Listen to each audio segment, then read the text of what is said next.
Hi everybody, this is Pastor Kevin and I want to welcome you to Holy Week.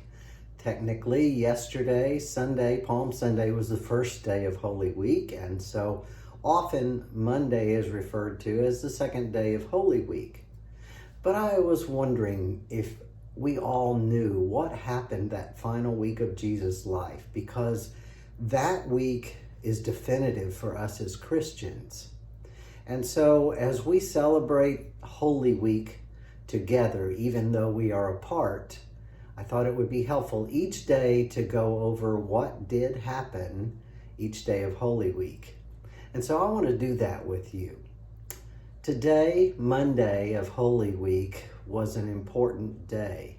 Now, Jesus had just the day before been proclaimed as king in Jerusalem, and then they left the city, probably to the Mount of Olives again, but we don't know. But the following morning, Jesus and his disciples come back to Jerusalem. Now, as he is coming, they pass a grove of fruit trees, and Jesus does something very strange. He cursed a tree, a fig tree, and because it hadn't borne any fruit. And for many years, I wondered, what in the world was that about? Well, it was symbolic that the nation of Israel, and by extension, us as believers, are to bear fruit.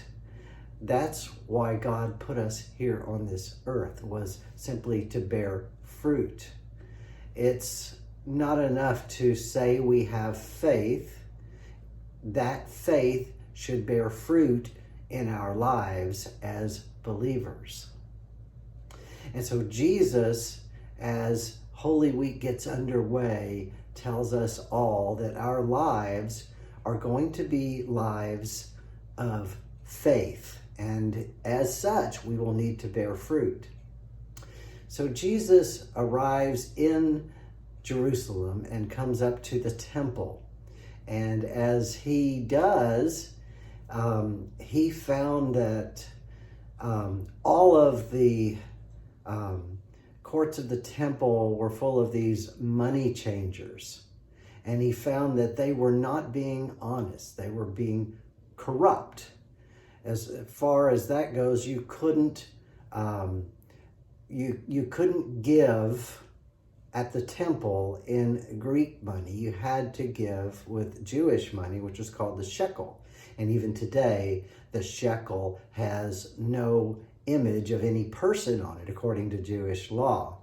And they would charge outlandish exchange rates, or if they wanted to purchase an animal for sacrifice, as was required, again, sometimes by Jewish law, they would find unnecessary flaws with the animals they brought, and they would sell you one at a high price. And so we get this amazing picture in Luke 19 of Jesus turning the tables on the money changers, so to speak. He takes their tables and he turns them over, and he says this. He says that the temple will be a house of prayer, but you have turned it into a den of thieves. Jesus begins this Holy Week by a pronouncement in two different ways that we are to live righteous lives in difficult times. And I wonder if that doesn't mean something very special to us this year. All around us, we have a chance to display the fruit of Christ, maybe more than any other Holy Week in our lives. We have a chance to be Christ's disciples in a very public and very clear way. What opportunities are we taking advantage of during this Holy Week?